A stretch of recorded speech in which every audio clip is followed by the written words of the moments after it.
Adventures of Ellen White and the Pioneers. A Miracle on the Ice. Elder and Mrs. White had been holding meetings with a new group of Sabbath keepers in Illinois. Now the meetings were over, and they were planning to leave the next day for Waukon, Iowa. It was winter time, and everything was covered with snow, and now it had started to rain, and the snow was melting fast and was slippery. "It looks as if we'll have to give up this trip," said Elder White. And why shouldn't they give up the trip? Why should they have to make a 200-mile trip in an open sleigh in such cold and dangerous weather? The reason they had to go was because Mrs. White had been shown in vision that the little group of Adventists in Waukon needed help very badly. She must go and help them as soon as possible. Two preachers who had been helping them with these meetings in Illinois had promised to take them by sleigh the following morning to Waukon, but now it was raining. "Sister White, what about the trip to Waukon?" asked one of the preachers the night before when they were going to bed. "We shall go," Mrs. White answered. "Yes, Mr. Hart," the preacher said, "if the Lord works a miracle, we shall go." Many times during the night, Mrs. White got up and stood at the window, watching for a miracle to happen. And she prayed that if the Lord wanted them to go, He would give them a sign by changing the rain to snow. The Lord answered her prayer and gave the sign. And about daybreak it got colder and began to snow. And this was the miracle that they needed. It snowed all day, and by late afternoon there was enough snow for them to start the long, cold trip to Waukon.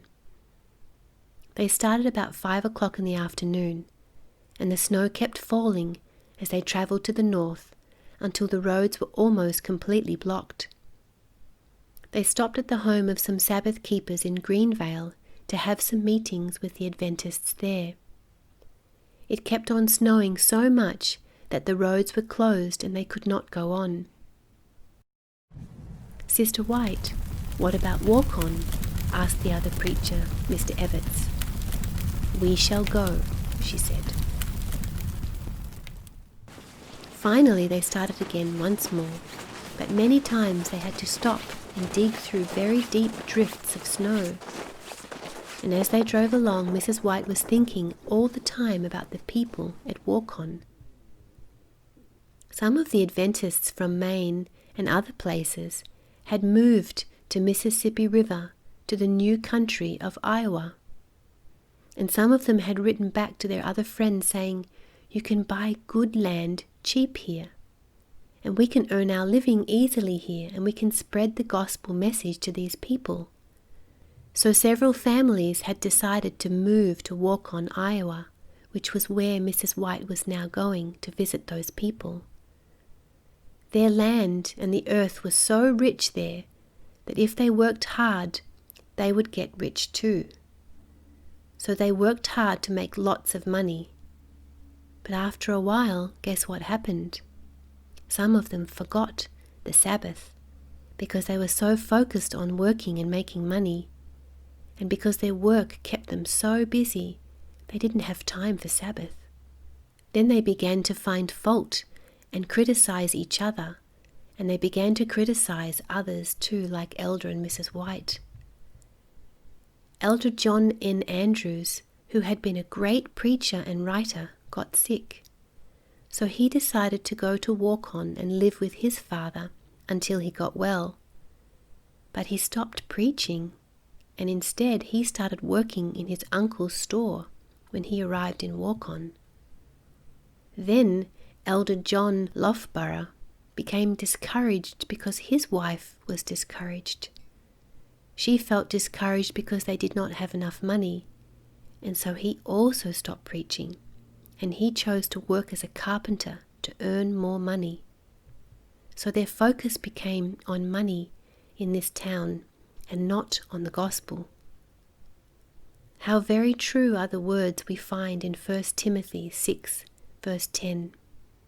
For the love of money is the root of all evil, which while some coveted after, they have erred from the faith and pierced themselves through with many sorrows. Mrs. White was determined to get to Warcon to try to help these backslidden members return to their faith. They continued on their travel. Thursday night they stayed at a hotel not far away from the great Mississippi River, and there was not a bridge across the river for them to use. But they had heard that other sleighs and wagons pulled by horses had crossed over on the bridge of ice.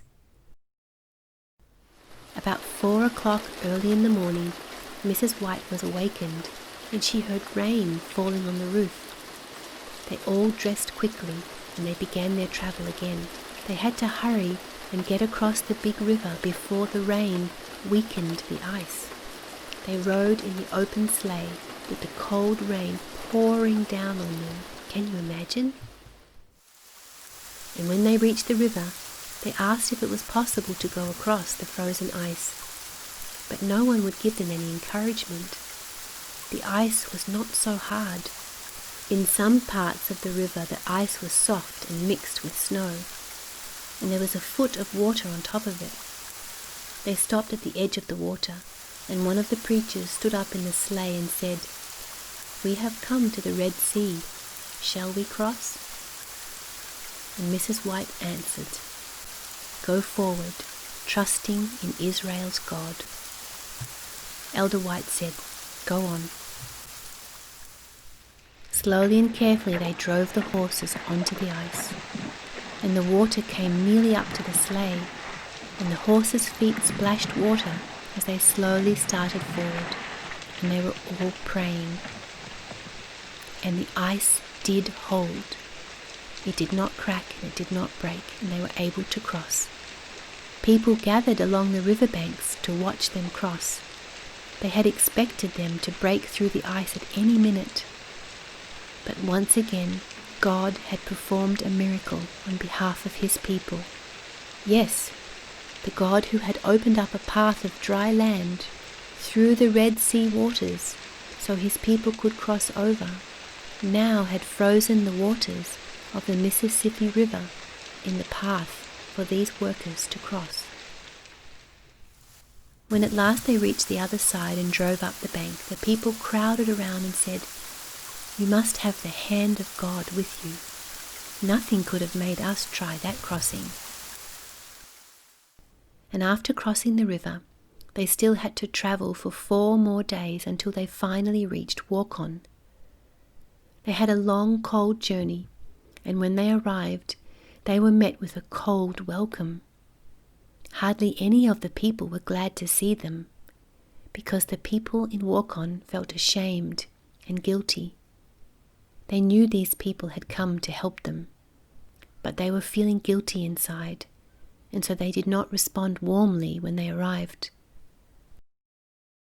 When Mrs. White saw Elder Loughborough, she asked him solemnly and seriously, "What doest thou here, Elijah?" Elder Loughborough was silent. There was nothing he could say. He knew he should not be here working as a carpenter. He was a preacher. A meeting was called for the next day, and as they sang old Adventist hymns, their hearts were touched. Elder White talked, and soon a feeling of love began to be felt in the Warcon community.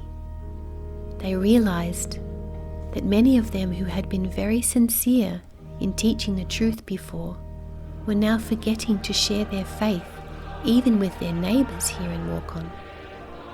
Many of them began to weep out loud as they remembered the wonderful experiences that they had had when they were before on fire for God in spreading the message of Jesus' soon coming and the truth about the Sabbath.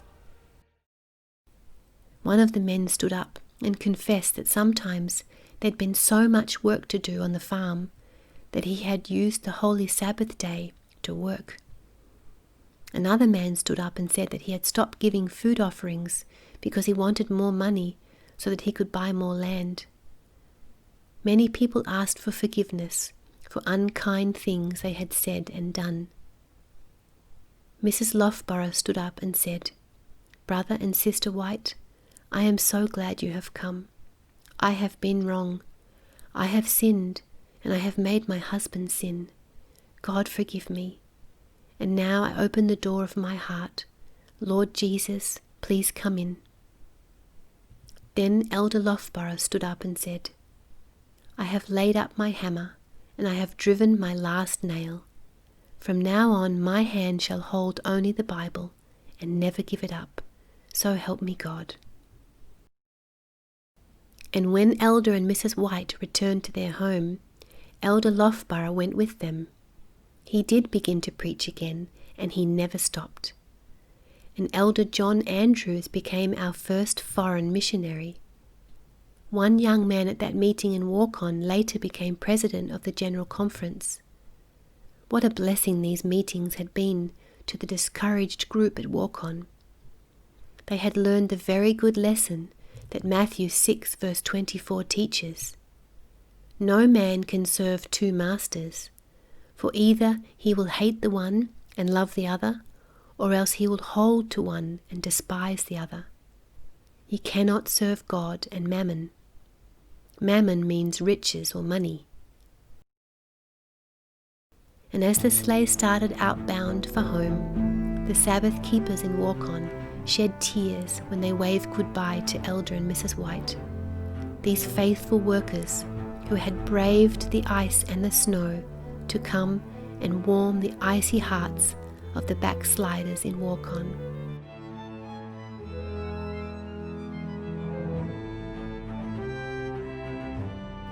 Come and join us next time to hear about taking care of your body temple.